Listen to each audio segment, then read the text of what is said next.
Hey guys, Keith Engel, TGI Sports Talks weekly vlog. How are you today? Won't take up much of your time, I promise you. I want to talk about something. I talk a lot on my vlogs about how Major League Baseball just doesn't get it. Whether it's new schedules, whether it's new rules, whatever it might be. We'll take a break from that today. Major League Baseball gets something right with Roberto Clemente Day, which took place, I believe, on Thursday night. With the Mets and Pirates all wearing number 21. I think on the same night, the Tampa Bay Rays became the first team to field an entire lineup of Latinos to start the game. And I think this is a well-deserved honor and something finally that Major League Baseball gets right. Roberto Clemente, one of the most underrated players in Major League Baseball history, in my mind. Not appreciated when he first came to the major leagues, was in the Dodgers system, played ball in Montreal, his AAA ball in Montreal, never made it to the Dodgers, as Branch Rickey, who left the Dodgers and went to the Pirates, found a way to maneuver Roberto Clemente to the Pirates organization, where he became a star in the 60s, leading the Pirates to a World Series or helping lead the Pirates to a World Championship in 1960 over the Yankees, and again in 1971 over the Orioles, where, at 30, gosh, I want to say he was 71. He was probably 38 years old in 1971. He finally got a chance on the national stage. The World Series was against the Orioles. It went 7 games. It had a much bigger audience and a much bigger appeal. Not appeal necessarily, but much bigger audience and eyes on it than, say, the 60 World Series or any other time during Roberto Clemente's career. There were night games played for the first time. All the games were broadcast on national TV. Totally different world than it was in 1960. And Roberto Clemente, at his advanced baseball age, showed why he was one of the most underrated, one of the greatest players in the game. He did it all. You talk about 5-tool players. He did it all in that World Series and for his career. He could run. He could throw. He threw some balls from right field. I was 11 years old at the time. One of the first World Series that I remember very vividly. And I remember him making some throws to the plate, to third base from right field that were just unbelievable. Rockets from all kinds of angles. I think he hit 417 in that World Series. He hit home runs. He drove in runs. He was the MVP. And it was stuff that he'd been doing for a dozen years at that point. And a wider audience finally got to see him. And people talk about the greatest outfielders of all time. Roberto Clemente often gets left out of those conversations. We hear about Ruth, and we hear about Mays, and we hear about Aaron, and we hear about Bonds. Rightfully so. Mantle. On and on. And rightfully so. Roberto Clemente belonged on that stage with those great players.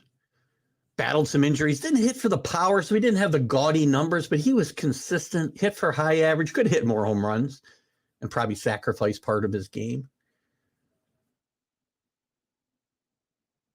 That was only part of who Roberto Clemente was, though. The player on the field, he was a great humanitarian who led relief efforts for different causes all over the world, starting in his native Puerto Rico. And it was those same humanitarian efforts that tragically cost him his life on New Year's Eve, 1973.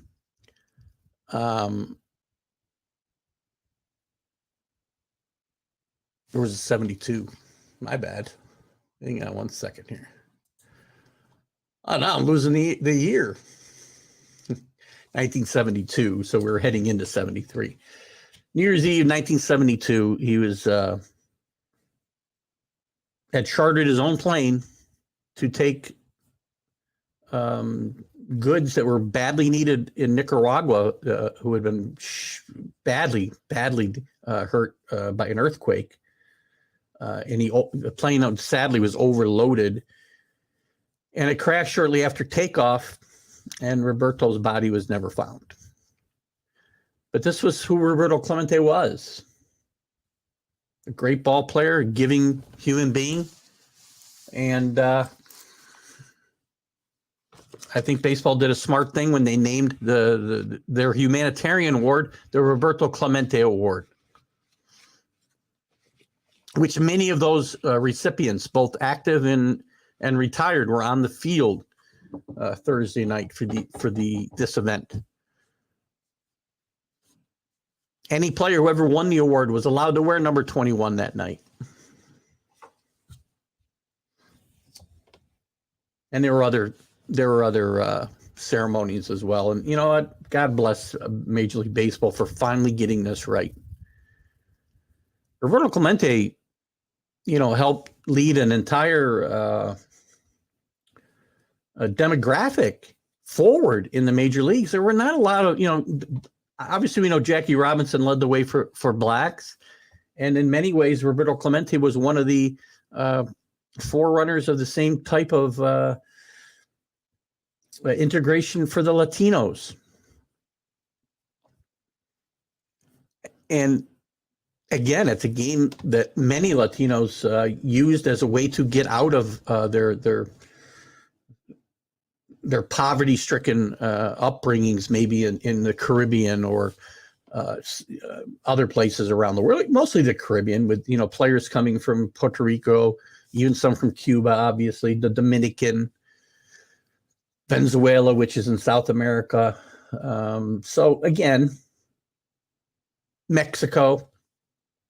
Here I am showing my knowledge of geography in Latino countries. But again, the game is better for it. So many great players maybe would not have made their way to the major leagues without forerunners like Roberto Clemente. And he was such a great role model for younger players and how to act. He was a god in his native country, Puerto Rico. Never treated that way necessarily in Pittsburgh until later in his career. There was some bad, there's some things that dogged him as for, because he was a different kind of guy, the language barrier and announcers insisting on calling him Bobby instead of Roberto, little tiny digs at his heritage and who he really was. Whether they were meant to be malicious or not, they had to be hurtful. He was often called a malingerer because he would be injured. And, when he missed games because he couldn't play. There's a difference between injured and hurt. And Roberto Clemente definitely played when he was hurt. So he got a bad rap mostly early in his career, and a lot of that went away after 1971, that World Series, where he was on display. His prowess on the field was on display, and we soon came to find out about his great efforts as a human being and doing some altruistic work that many of us will never, ever undertake. As I said, it ultimately cost him his life. He did get his 3,000th hit on his last at bat of the 1972 season against the Mets, the same team that was with the Pirates for this event in Pittsburgh on Thursday night. And after his tragic death, Major League Baseball, again, sometimes they do get it right, waived the 5-year waiting period for the voting for a Hall of Fame, and Roberto Clemente was inducted with the very next class. Well-deserved honor for Roberto getting this, and his family getting this honor on Thursday night. I hope this is a tradition that baseball continues. Roberto Clemente meant a lot to the game of baseball, meant a lot to the Latinos around the world, and helped pave the way for many of them to become the great players that they did in Major League Baseball. And we had the privilege of watching many of them because of those efforts of Roberto Clemente on the field and off. And the Roberto Clemente Humanitarian Award is one of the great honors a person can get during their Major League Baseball career. And I'm glad to see Roberto Clemente getting his just due here as the Pirates and Major League Baseball get this right. So, guys, feel free to chime in. If you got something negative to say about this topic, please keep it to yourself. There's nothing bad to say about Roberto Clemente. And if you got something bad to say, we'll have a problem. All right, guys. Keith Engel, TGI Sports Talk. Have a great day.